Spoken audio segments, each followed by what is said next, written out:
First time I took Matt Halloweening, door to door, he wouldn't go to the door. Oh, I think you've told me that. I had to go to the door. What was he dressed as? Do you remember? No, I don't. You know what you're going to be this year, Mike? No, I don't. I haven't figured it out yet. I got a little time. Is the game being a day early might throw some wrenches in the Halloween plans, but Dylan said he might go trick-or-treating in the hotel, get some soap bars. Well, there's a lot of doors. Yeah. So, Mike, usually on a week, you give your coaches Thursday afternoon off. Will they be able to do that and take their kids trick-or-treating tomorrow, or does it all get kind of... It all gets, it's a weird one because of the Friday game, and you know, I hope that they'll be able to do a little bit before our bus leaves. You know, we don't leave till 8 o'clock at night, so you know they could get home in the afternoon and have you know, till 7:30 probably before they have to get back here. So, you know, especially with the younger ones, they'll get some stuff done. So after Coach Brennan dressed up as Captain America last year, I wondered if he would get all the coaches to dress up and you guys could Skype recruiting calls in costumes. Have you thought about that? No, but I bet Gundy has. Don't give him that idea now. Mike, you've talked a lot about USC's defense.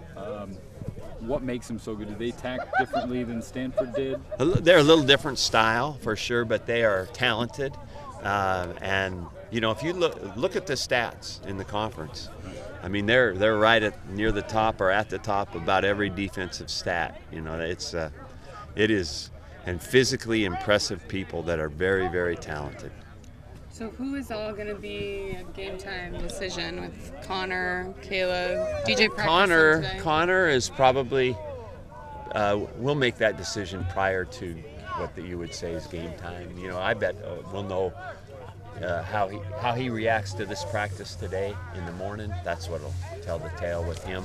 DJ, I'm encouraged about his work today. And even if these guys can be part-time, you know, I think it would help us. So who else is still in question? Is Caleb out for sure? I don't know. I think that he's probably out.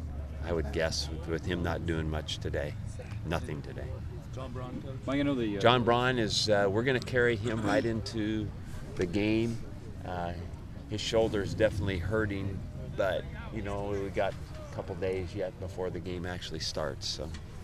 So Mike, Jabril and Ty, these two guys from Oklahoma that a friend tipped you off, are leading you guys in tackles. Yeah, ranked in the league pretty high actually. I think 11th and 16th.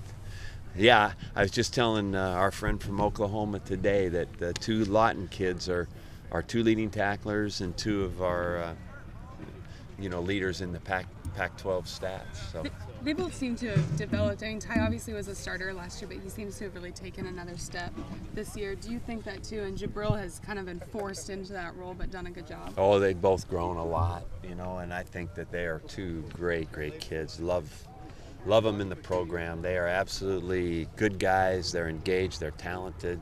They have both grown a lot. They're both, I think, very willing workers and very willing to grow, and they're not selfish. You know, they're good teammates. They're really good kids. We're fortunate to get them both out of Lawton, Oklahoma, Fort Sill kids. You know, love them both. So you've told us the story about recruiting Ty and how you walked out of his house and said to Langs, I don't even know if he knows our names. Yeah. What was recruiting Jabril like? Because he's a little louder.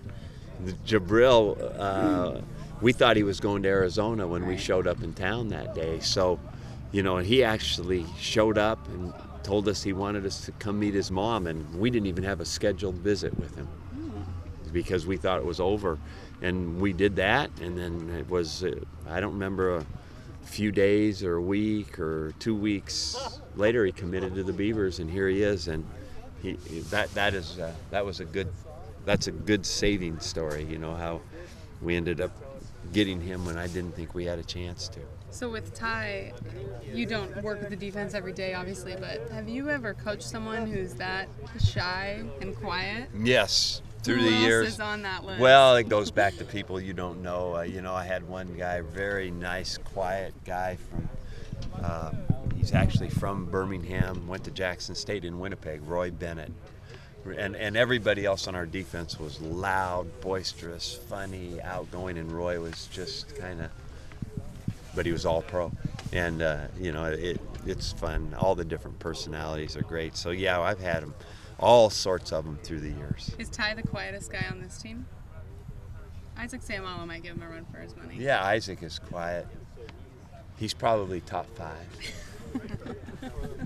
But Go ahead, Steven. I would say through the years, obviously the history, USC coming up here, not going to have any impact on Friday's game. But is there a memory, not necessarily a favorite one, that jumps out in terms of the games? Oh, you know, they've the memories about the games and winning those games here against those teams was just that we had to play and did play very, very well, and we had to play all 3 hours and 27 minutes right to the end.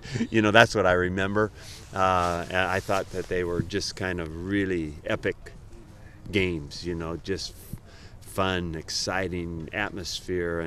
And you know, it's been a credit to their program that those are big games like that, right? So I have a ton of respect for them and their history. And, of course, you know, it's a big deal when you can beat them. It's a big deal for anybody's program to beat them. So, you know, and those games have really, except for the knowledge that it's possible, they have no bearing on this game. These guys, most of them were in those games and don't even know, because they're going to face our team's going to face a very talented team Friday night.